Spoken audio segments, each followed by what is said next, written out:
నమస్తే welcome to our channel. TTD chairman BR Naidu గారి పైన ఏపీ ముఖ్యమంత్రి నారా చంద్రబాబు గారి పైన మండిపడ్డారు టిటిడి మాజీ చైర్మన్ భూమన కరుణాకర్ రెడ్డి. స్త్రీలోలుడు అయినటువంటి బిఆర్ నాయుడిని ఇంకా పదవిలో కొనసాగిస్తామా, అసలు వీళ్ళు ఎంత పాపం చేస్తున్నారు అంటూ ఒక లిస్ట్ చదివారు. చంద్రబాబు నాయుడు గారి పైన కూడా ఆయన ధ్వజమెత్తారు. అసలు దీన్ని ఏ విధంగా చూడాలి తెలుసుకునే ప్రయత్నం చేద్దాం. దీన్ని విశ్లేషించడానికి మనతో పాటుగా ఉన్నారు సోషల్ యాక్టివిస్ట్ శ్రీలీల గారు.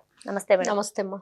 అసలు వీరు చేసిన పాపాలకి ఎక్కడా కూడా చంద్రబాబు నాయుడు గారు పుష్కర కాలం పాటు మునిగినా కూడా ఈ పాపం పోదు. అసలు స్త్రీలోలుడు అయినటువంటి స్త్రీలతో అసభ్యంగా ప్రవర్తిస్తున్నటువంటి బిఆర్ నాయుడు గారిని ఇంకా పదవిలో కొనసాగిద్దామా, ఇటువంటి ఎన్నో క్వశ్చన్స్ భూమన కరుణాకర్ రెడ్డి గారు సంధిస్తున్నారు. ఏంటి ఈ అంశాన్ని ఎలా చూడాలి?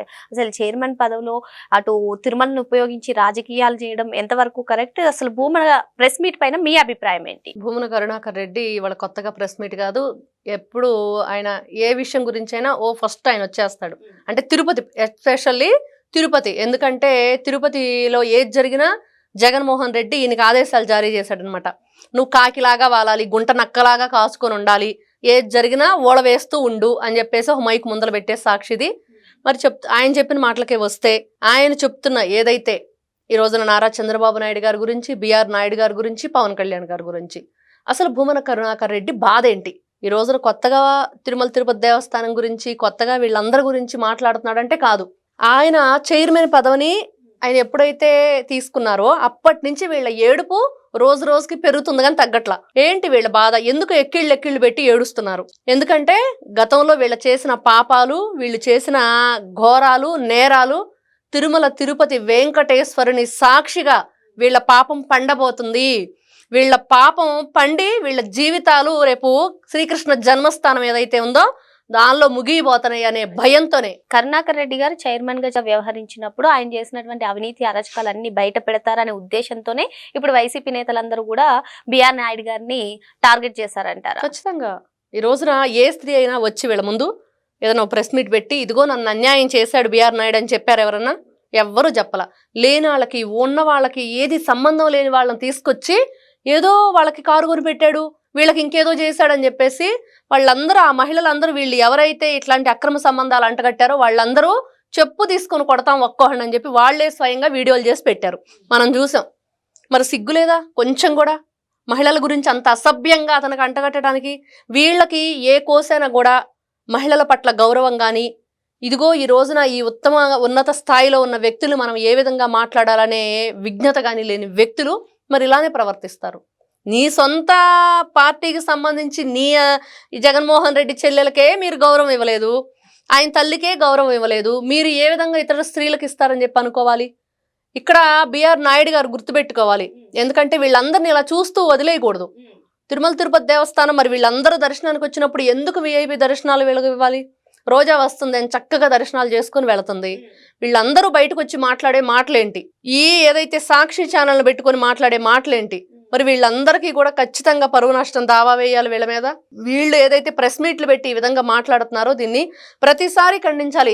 ఎందుకంటే ఇక్కడ ఇంకో అంశం కూడా మేడం, విఐపి దర్శనాల టికెట్ల పైన కూడా విచారణ జరిపించాలని ఆయన అంటున్నారు. ఇంకో పక్క వాళ్ళ కుమారుడు ఈ జూబ్లీ హిల్స్ సొసైటీ ఎన్నికల్లో ఏంటి దాన్ని దీన్ని లింక్ చేయడం ఏంటి? అంటే ఇక్కడ ఒకటేనమ్మా, అదేదో మేము చేసింది అంటే యద్భావం తద్భవతి అని మన మనసులో ఏదనుకుంటాం, మనం ఏదో గతంలో చేసిన ఎదుటి వాళ్ళు కూడా అలా చేస్తున్నారేమో మన ఆలోచనలాగా వాళ్ళు కూడా ఆలోచిస్తున్నారండి భావంతో. చెవిరెడ్డి భాస్కర్ రెడ్డి ఏం చేశాడు? తిరుపతిలో లడ్డూలన్నీ తెచ్చి నియోజకవర్గాల్లో పంచిపెట్టారు ఎలక్షన్కి.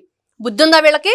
అయ్యేమన్నా స్వీట్స్ అనుకున్నారా? స్వీట్ షాప్లో కాదు కదా, పరమ పవిత్రంగా అత్యంత భక్తి శ్రద్ధలతోటి స్వామివారి దగ్గర ఎంతో పవిత్రంగా తయారు చేయబడిన స్వామివారి లడ్డూ ప్రసాదం. మరి వీళ్ళు బుద్ధి లేని పనులు చేసి, వీళ్ళు బుద్ధి గడ్డి తినే పనులు చేసి ఈ రోజున ఎవరిని అంటున్నారు?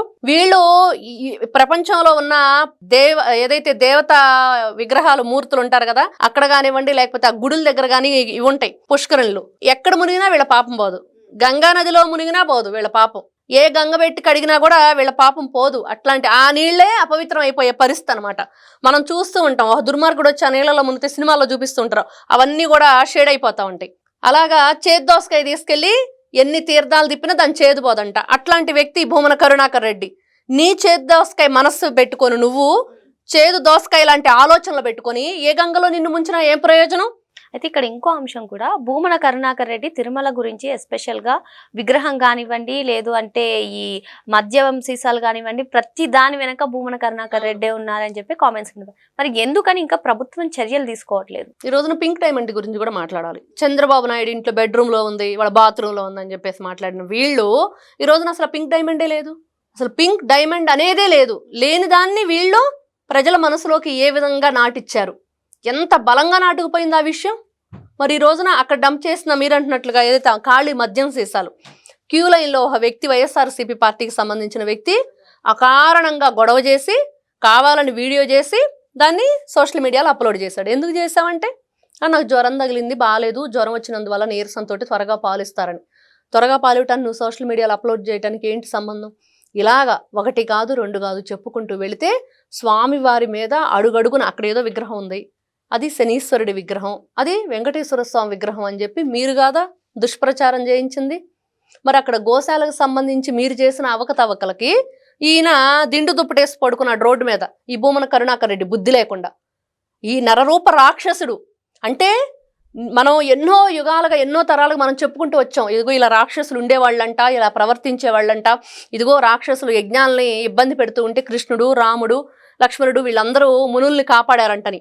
ఆ రాక్షసులు కూడా ఇంత దుర్మార్గమైన పనులు చేసుండ్రు, ఆ రాక్షసులు కూడా ఇంత కర్కోటకంగా మరి చేసుండ్రు. వాళ్ళంతా శాపగ్రస్తులు అయ్యి ఏదో ఆ రాక్షస జన్మ అనుభవించారు. కానీ వీళ్ళెక్కడ ఇంత దుర్మార్గమా?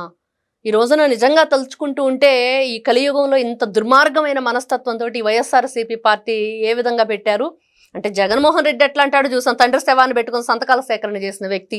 మరి వీళ్ళకి పాపం పుణ్యం, సంఘ నీతి కానీ, దైవ ప్రీతి కానీ, పాప భీతి కానీ ఇట్లాంటివి ఉండవు.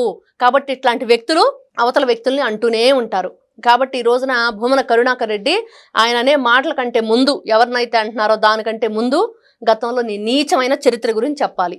నువ్వు ఏ విధంగా తిరుమల తిరుపతి దేవస్థానంలో చైర్మన్గా ఉన్నప్పుడు ఎన్ని అవకతవకలు చేశారు, అడ్డగోలుగా దోచుకున్నారు. ఈ రోజున 50 కేజీల బంగారు తాపడం స్వామివారి ఆలయ గోపురానికి, మరి దానికి సమాధానం చెప్పాలి కదా. మరి అక్కడ విగ్రహాలు ఏ విధంగా మాయమైనాయో చెప్పాలి కదా. మరి స్వామివారి పరకామణిలో ఏం జరిగిందో చెప్పాలి కదా.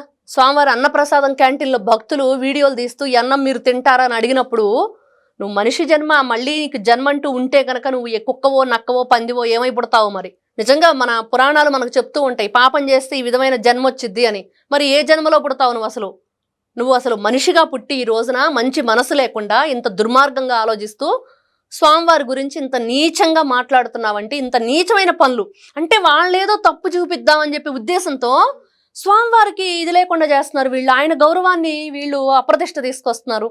తిరుమల తిరుపతి దేవస్థానం అంటే ప్రపంచవ్యాప్తంగా వరల్డ్ వైజ్గా ఎంత గొప్ప చరిత్ర కలిగింది, ఎంతమంది భక్తులు అక్కడికి వస్తారు. ఇవన్నీ వాళ్ళు అంటే మన సాంప్రదాయాల్ని మంట కలపటానికి పుట్టాడు ఈ భూమన కరుణాకర్ రెడ్డి. నరరూప రాక్షసుడు. ఇంత దుర్మార్గుడిని ఇంతవరకు ఎవ్వరం కూడా చూసారు. ఎందుకంటే కోపం వస్తుంది. ఒక హిందువులుగా మనం అందరం ఉండి హిందూ దేవతా విగ్రహాలను మనం పూజించుకుంటూ ఇంత గొప్పగా మన సాంప్రదాయాలు, మన హిందూ ధర్మం మనకేమి నేర్పించింది అనేది మన ఋషులు అన్నీ కూడా వాళ్ళ నుంచి మనం తెచ్చుకున్నవన్నీ కూడా ఇప్పుడు మన పిల్లలకు అందిస్తూ మనం ముందుకు తీసుకువెళ్తుంటే భగవద్గీతని దాని మీద పెద్ద ఇది చేశారు స్కామ్. ఎంత దారుణం, ఎన్ని వేల పుస్తకాలు వాళ్ళు దాని మీద చేశారు. ఎంత దుర్మార్గం అంటే వీళ్ళు ఒకటి కాదు రెండు కాదు. ఈ రోజున భూమన కరుణాకర్ రెడ్డి నీకు ధైర్యం ఉంటే ఖచ్చితంగా నువ్వు ఓపెన్గా ప్రెస్ మీట్ పెట్టు, మేమందరం కూర్చుంటాం, మేము అడిగే వాటికి నువ్వు సమాధానం చెప్పగలిగే ధైర్యం ఉందా? నెయ్యిలో కల్తీ ఎవరు చేశారు, షాల్స్లో కల్తీ ఎవరు చేశారు, తల నీలాలు చివరికి ఇచ్చి నీచుల్లారా. ఇంతకంటే దుర్మార్గం ఇంకేమే ఉంది, ఇంతకంటే దారుణం ఇంకే ఉంది. ఇంకా సిగ్గు లేకుండా నిస్సిగ్గుగా ఈ రోజున నారా చంద్రబాబు నాయుడు గారంట పుష్కరంలో మునగాలంట. నిన్నెక్కడ ముంచాలి? మురుగుంట్లో ముంచాలా? అప్పుడు పవిత్రం అయిపోతాయేమో నీ పవిత్రతకి మురుగునీళ్ళు. ఇప్పుడు భువన కరుణాకర్ రెడ్డిని మురుగునీళ్ళల్లో ముంచాలి. ముంచితే అవి పవిత్రం అయిపోయినాయి అనుకో, నువ్వు పవిత్రుడివి. అవి ఇంకా కంపు వచ్చినాయి అనుకో, నువ్వు అంతకంటే దారుణమైన వ్యక్తివని. ఇట్లా మిమ్మల్ని ఏ మురుగుంట్లో ముంచినా మీరు చేసిన పాపం పోదు. కాబట్టి ఇంత నీచానికి పాల్పడిన మీరు, ఇంత నీచంగా మాట్లాడుతున్న మీరు, మిమ్మల్ని ఏం చెయ్యాలి? మీకు ఎలాంటి శిక్ష వేయాలి? ఏ విధంగా అది నోరా మురుగుంట అన్నట్లుగా ప్రవర్తిస్తున్న మిమ్మల్ని ఏ మురుగుంట్లో ముంచాలి? కాబట్టి ఇకనైనా బుద్ధి తెచ్చుకుంటారా? మరి మా బుద్ధులు ఇంతే వంకరగానే ఉంటాయి, అదేదో చెప్తారు కదా, బుద్ధులు భూములు వెళ్తుంటే రాతలు ఇంకేదో అన్నట్లుగా వీళ్ళు ఇంతే, ఇట్లానే ఉంటారు, మారరు. కానీ ఇక్కడ మాత్రం బిఆర్ నాయుడు గారు గుర్తుపెట్టుకోవాలి, ఖచ్చితంగా కొన్ని రూల్స్ అనేది తెచ్చుకోవాలి. వీళ్ళు మాట్లాడకుండా తిరుమల తిరుపతి దేవస్థానం గురించి అసలు అక్కడ సెక్యూరిటీ ఎవరున్నారు, ఈ ఖాళీ బాటిల్స్ తెస్తుంటే ఏం చేస్తున్నారు, ఇంత దుర్మార్గమైన చర్యలకు పాల్పడుతుంటే అక్కడ ఇంకా ఈ భూమన మనుషులు 2000 మంది ఉన్నారని చెప్పుకుంటున్నాడు. మరి అన్ని మతస్థులకు అక్కడ ఉద్యోగ నియామకాలు ఎలా చేస్తావు నువ్వు? అంత పవిత్రంగా తిరుమల తిరుపతి దేవస్థానం గురించి నువ్వు చెప్తున్నప్పుడు అది నల్లరాయి చెప్పుతో కొట్టాలి సుత్తితో కొట్టాలి నువ్వెలా మాట్లాడావు? నీ అన్నా నువ్వు కలిసి ఎంత దుర్మార్గమైన పుస్తకాలు రచించారు, దాన్ని బ్యాన్ చేసిందిగా వరల్డ్ వైజ్గా. ఇంత నీచమైన బ్రతుకు నీదైతే, ఇంత నికృష్టమైన బ్రతుకు నీదైతే ఈ రోజున ఎదుటి వాళ్ళని అంటానికి నువ్వు ఏ విధంగా అర్హుడివి? కాబట్టి భూమన కరుణాకర్ రెడ్డి నిజంగా గాడిద మీద కూర్చోబెట్టి గుండు గీయించి చెప్పులు దండేసి ఊరేగించడం అయితే కరెక్టు. ఎందుకంటే ఈ రోజున ఒక హిందువుగా మాట్లాడుతున్నాం. ఇక్కడ పార్టీలను తీసేయండి, కులాలను తీసేయండి, ఇక్కడ ఒక హిందూ ధర్మాన్ని కాపాడుకోవటం కోసం, మన తిరుమల తిరుపతి వెంకటేశ్వర స్వామి వైభవాన్ని మనం కాపాడుకోవటం కోసం మాత్రమే భూమన కరుణాకర్ రెడ్డికి చెప్పు దెబ్బలు పడాల్సిందే. మరో అంశంతో మళ్ళీ కలుద్దాం. Thank you madam. నమస్తే అమ్మా.